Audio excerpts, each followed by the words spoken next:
নমস্কার বন্ধুরা, শুভ সকাল। পুষ্পর বাঙাল হেসেলে আপনাদের স্বাগত। আজ আমি আপনাদের আরও একটা রেসিপি দেখাবো, খুব বিখ্যাত। এটা প্রত্যেকের পছন্দ হবেই। আশা করি আপনারা ভালো আছেন, আমিও ভালো আছি। আবার এসেছি ফিরে আপনাদের মাঝখানে। তো চলুন রান্নায় যাওয়া যাক। সবার প্রথমে এখানে কড়াই বসিয়েছি। কড়াইতে দিয়ে দেবো কয়েকটা শুকনো লঙ্কা আর বেশ কয়েকটা রসুন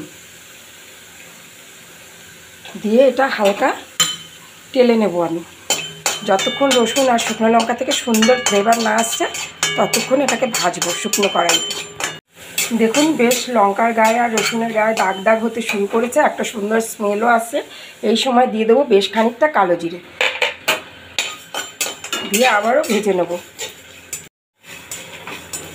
খুব সুন্দরভাবে ভাজা হয়ে গেছে, দেখবেন চুরপুর চুরপুর করে আওয়াজ হচ্ছে, ফাটছে কালো জিরেগুলো আর সুন্দর স্মেল বেরোচ্ছে। সেই সময় নাবিয়ে দেবেন। এবার আমি এটাকে নাবিয়ে দেবো। ওই কড়াইতেই দিয়ে দেবো কিছুটা সর্ষের তেল, আর এই রান্নাটা অবশ্যই সর্ষের তেলে করবেন। এখানে কয়েকটা চিংড়ি মাছ নিয়েছি, লবণ হলুদ মাখিয়ে দিয়েছি। এবার চিংড়ি মাছটা এই তেলের ওপর দিয়ে দেবো, দিয়ে কয়েকটা কাঁচা লঙ্কা ভেঙে রেখেছি এটা দিয়ে দেবো। একটু ভেঙে দেবেন, নাহলে বাস্ট করবে, লঙ্কাগুলো গায়ে ফেটে ফেটে আসতে পারে। দেখুন বন্ধুরা, আমি লাউ পাতা নিয়েছি, সুন্দর করে কুচিয়ে ধুয়ে রেখেছি। এবার এই চিংড়ি মাছটা আর লঙ্কাটা যখন ভাজা হয়ে সুন্দর স্মেল বেরোবে, এই সময় আপনারা এই লাউ পাতাটা দিয়ে দেবেন। এইবার টেস্ট অনুযায়ী লবণ দিয়ে দেবেন, আর দিয়ে দেবেন সামান্য এক ফোঁটা হলুদ গুঁড়ো, দিয়ে বেশ ভালোভাবে এটাকে ভাজা ভাজা করে নেব যতক্ষণ জলটা শুকিয়ে কালার চেঞ্জ না হচ্ছে ততক্ষণ। দেখুন বন্ধুরা, কি সুন্দর ভাজা ভাজা হয়ে একদম কমে গেছে।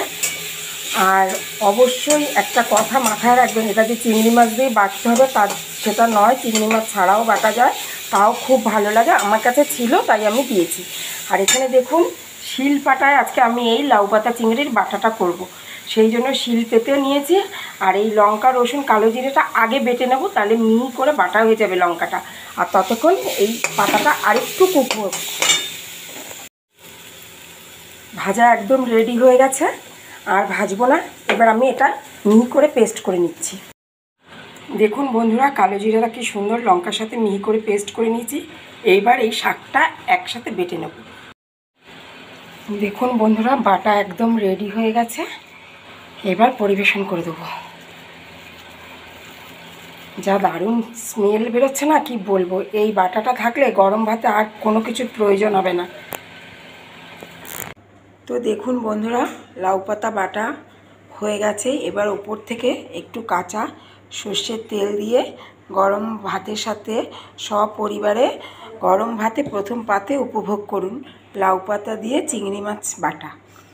এইভাবে বানিয়ে সপরিবারে উপভোগ করুন গরম ভাতে প্রথম পাতে। ভালো থাকবেন, সুস্থ থাকবেন, দেখতে থাকবেন পুষ্পর বাঙাল হেসেল। ফিরে আসছি পরের ভিডিওতে।